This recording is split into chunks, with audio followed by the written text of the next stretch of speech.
Hey YouTube, welcome back to UniXTCG, and we're back at you with another Gundam card game video. This time, we're going to dive over into the card pool of GD02 Dual Impact and talk about some of the cards that caught my attention in maybe not the most positive way. That is right, we are going to go over my top stinkers for this set 2. Now, we will go over my favorite cards in a future video, but right now we're going to talk about the ones that I think especially were a little, why though? And yeah, I hope you guys enjoy it. So hit that like button if you do like this sort of content on the Gundam card game. Hit that subscribe button if you never want to miss a piece of content that I do with it. And then if you want to go a step further, you can always join the membership. It's only 99 cents a month, helps me out, only a little bit for you, but you can join in cool contests or giveaways like this, where 3 lucky winners will be chosen to get the STO6 starter deck Clan Unity. And all you got to do is find the membership only post and comment your favorite alt art from GD02. I will get back to you guys eventually. Just been going crazy, million miles per hour. It's like 4 a.m. right now. I got work in 4 hours and I'm still just trying to check out videos on 2 channels. So it is what it is, but without further ado, let's hop into the video.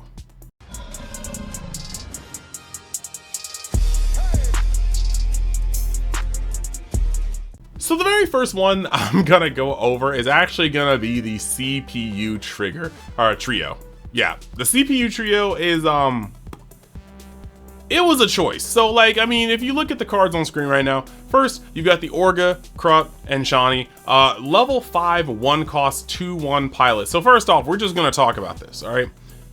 It's a level 5 pilot, which means you need to be getting to the middle-ist of the mid-game to use this. Generally, you look at some of the other guys that have 5, and you're seeing some more powerful pilots for sure. Like, I'm thinking about this, and you're looking at, actually, off the top of my head, I really can't, But you have people like Camille, you have people like, I mean, a lot of the power seems to be at 4. You got your, like, your Amuros, your Kiras, your Mikazuki, stuff like that. But 5 is supposed to be up on the scale above them. And when linked, if this is a blue unit, choose 1 enemy unit with blocker and rest. It does not seem like this is literally worse than Amuro. Amuro just gets his on pair, rest something with 5 or less HP. This thing needs to be linked. There's only 3 guys that can link to this, 4 I think in this set total. And this card requires there to be a blocker on the field to rest it. No, automatically I'm mad at this card. But wait, it gets worse, because for some reason, one of the worst trios of all time was printed in this game. I say of all time like we've been in more than 2 sets, but like, just look at these cards, bro. Forbidden Gundam. Blocker, during this turn, this unit can't receive battle damage from an enemy units that are level 2 or lower. You know what? That would be cool, right? Except this is blocker. So you either have to swing on level 2 or lower and not take damage, or you have to block with this guy and take damage. His effects are split, so you can never get both his keyword and his effect in at the same time. So yeah, kind of weird. Let's move on to the next offender. You got Calamity Gundam. Once per turn, if this unit's AP is reduced by an enemy effect, choose 1 rest enemy unit, deal 2 damage to it. Yeah, I feel like I'm never gonna reduce this guy's AP ever in my life, because like, why would I when that effect is just there? It's not even like he has good AP. Bro's got 3 AP. Most things in the game will tank 3 AP. If you can hit for 5, chances are you can tank 3. So yeah, cool, great effect, buddy. And then we are going to go over to Raider Gundam. Once per turn, when this unit receives enemy damage, draw 1 card. Enemy effect damage. So once again, why would I choose to ping this card when I know that you're just gonna draw a card? I'll just swing over it. Like, they gave you 3 crazy effects, 1 incredibly counterintuitive and 2 incredibly easy to play around effects, tied to a very mid pilot. I don't understand the point of this. And yeah, no, like, this is probably the biggest stinker in blue. It might be the biggest stinker in a set if you consider it as an entire core. So yeah, moving on to the next one, we have the entire age archetype. I do understand, if you look at the card art on Age device, you can see that there are 3 hands there. That's because there's 3 generations of the Asuno family, and that means that we're going to get probably 1 to 2 additional sets of support for this. But as of now, this is very, very weird. Flitasuno is 007, 0 top end, 0 threats, and 0 reasons to play. Well, I guess 7 reasons not to play this. Dang, I messed that up. Hold up, we're gonna do that over again. 0 top end, 0 reasons to play this archetype, 7 at least archetypes you'd rather play in this set, maybe even, other than this. So yeah, no, I don't really get this. Everything is cool, but like it's we can totally tell this is probably the most egregious one that just lets us know that there's more waiting in the wings, but you just need to collect your altars now and sit on them. Like Flit literally has a Suno family, and he is the only Asuno family in the set. You know, you have cards in its archetype that just like Gundam Age 1 normal links with a Suno family. There is one in the set. Like they just gave us like a third of an archetype and said, yeah, just hold on to these for at least 3 to 6 months. And that's feels really bad because this is the focal like archetype of green in this set. So giving it to us darn near unplayable is pretty wild to me. But hey, like I said, it's gonna get 2 to 3 more sets of support, and when it does, it could be a real monster. That's something you need to keep an eye on. That's a lot of cards to gain and still be poopy. And then we have this next one, which is going to be the Sugai's Gelgoog GQ. I've been playing a lot with this in clan. I put it as a 2 of, and the one thing I'm starting to notice is that this card always feels awkward. There's 20% of the time where this card comes down and he saves you. You know what I mean? Oh, it saves you. It comes down and, you know, you ping something for 2 and you battle of aces, or you ping something for 2 and you hit it with close combat, whatever burn spell you're using, things like that. But the thing is, 2 damage is not very much to most linked level 5 or higher, but you can't target level 5 or lowers. So this thing is either not smoking the things that it could smoke that would be relevant to 2 damage, but it's also tickling the cards it's intended to hit unless you have something else to go into it, or you're crashing into something, and it costs 4 for a 3/3. So I think that realistically, if you're gonna have this like huge condition, this thing needs to cost less, or it needs to have better stats, or it needs to have a better condition. But I feel like all around this card kind of missed the mark. Let me know if you feel the same. So yeah, but actually, little intermission here.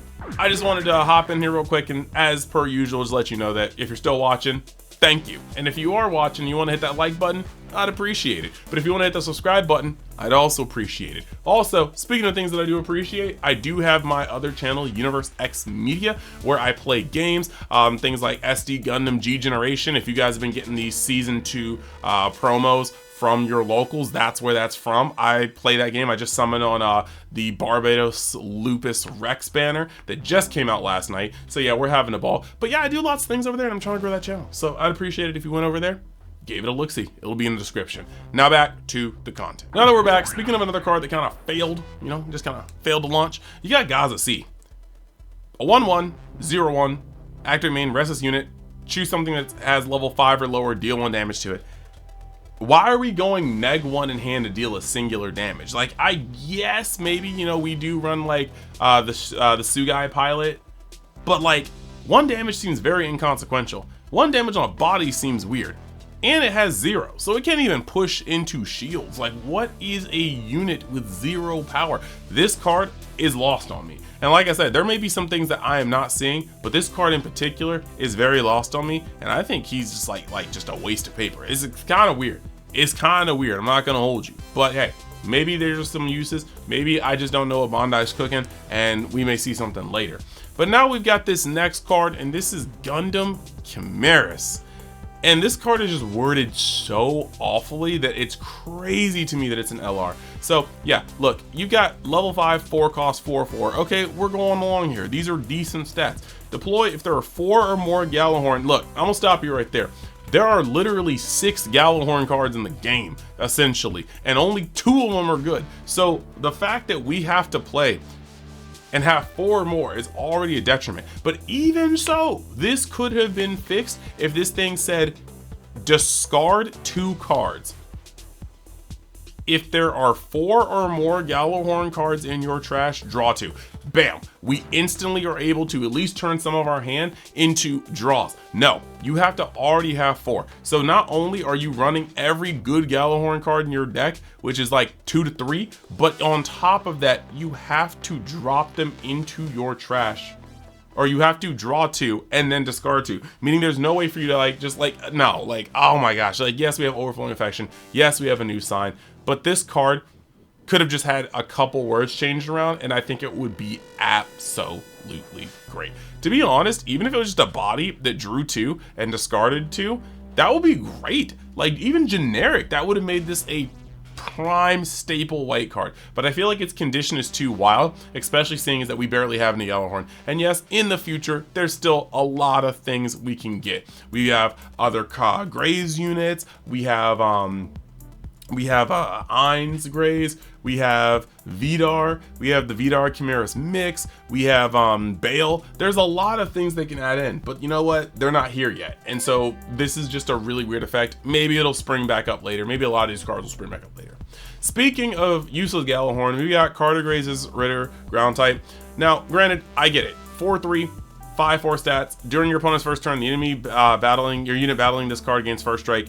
So essentially, it's just like you make the first move because I'm that dude. Except, Carta, you're not that dude, gal. Like, your unit is 5/4.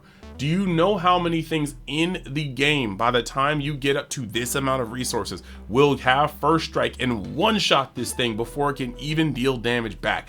This is so bad. And it's made not any better by the fact that we have Carta issue giving 0 HP. Like, yes, you have 1 AP, but you're giving the opponent first strike. So this didn't need any AP. This could have been a 0/2 and it would have been fine. A 0/1 would have been fine, but this thing needed more HP so it can survive the first strike coming at it and then be able to be like, okay, cool. Now that that's happened, I can survive with 1 or 2 HP and clap you back. But this is just not it.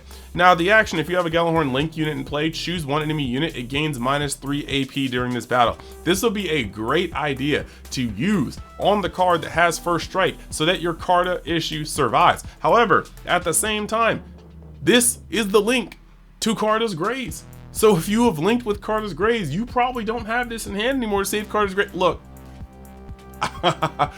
awful. Yeah, no, this is bad. And now we have Potential Man himself. This man can draw 8 cards in a game. This man can destroy bases left and right, swerving through the battlefield, never being touched. Or hear me out, he can get double gun tanked, close combated, battle of aces, double Angsha gun cannon. The average 1-drop 2/2 body can swing into it. I'm sorry, your opponent can have a rogue white blocker. Spoiler alert, that's not 2 rogue. There's like literally 4 of them and they're all good. Like, this guy literally gets stopped by the most mundane things that happen to be staples in half, if not more, of the meta decks we played. You go up against Wing, this guy's not making it past a blocker. You go up against any aggro deck, this guy is getting 1 swing off before he gets clapped by a 2/2. And mind you, a lot of people are like, well, he drew a card. Congratulations, you likely used a card and a pilot, this card and a pilot, to get that 1 draw. So you're down, baby, you're down. And that makes it really, really weird. Your opponent has an Ilfrith, a Zawart, a Rick Diaz. Like, this guy is getting a striker pack. This guy is getting clapped up immediately on swing. So it's very hard to use this guy effectively. And I think that even when you can protect him with blockers, you still have to worry about burn damage or destruction by effect. He got printed in the same set and his starter deck has a card that blows him up without needing to touch him. This is such a weird card because if it gets away, if it runs away with the game, it runs away with the game. But chances are, if it ran away with the game, your opponent didn't have valid cards to play anyway, because this is literally one of the easiest cards to clear in the game. That's just all I gotta say there. That annoys me. Now, we're going over to the last little bit of this video, and that is going to be the other part of the age archetypes, the Vegans. And yeah, I'm hoping we get more cards for this. We have to get more cards for this, because right now there's a single pilot, a singular linked unit, and a couple of other units. And I mean, I didn't think we could get any lower than the age archetype, but then we got the Vegan archetype from the Gundam age. That hurts. I like that. Honestly, I ain't even got anything to say about that. We got literally a pilot and a singular unit that does anything, and then we got 2 units that are like, okay, and a vanilla. That's about it. So yeah, those are my stinkers of GD02. Let me know in the comments if you disagree with any of them. Let me know in the comments if you have stinkers of your own. But there were some questionable choices going into GD02. But hey, every set is gonna need its duds, it's gonna need its diamonds, it's gonna need its diamonds in the rough. And so yeah, that's pretty much that. That being said, thank you guys for being here. We've been kicking off GD02's launch pretty well. I've been really enjoying this. We're gonna be coming at you with more gameplay, more deck profiles, more deck tech for you members. When I get back from work in, I guess like 12 hours, probably sleep a little bit. Should probably go sleep a little bit. When I get back from work in 12 hours, I will upload pretty much a whole bunch of games with Clan. I played Clan. I faced Blue White Titans. I faced Green White Char aggro. We got the deck list for Green White Char aggro that's going to be in that video. So yeah, members, look out for that. If you're not a member, maybe you want to join today. Keep an eye out for this extra gameplay. We got at least 6-7 games or so to put up with commentary, and then on top of that, you can join in on the giveaway to get potentially win one of 3 STO6 Clan starter decks. So hey, love you guys, but I gotta leave you because I gotta sneak in that 3 hours and 30 minutes of sleep before I get up and go to work for 7 hours and then come back and then, you know. All right, peace.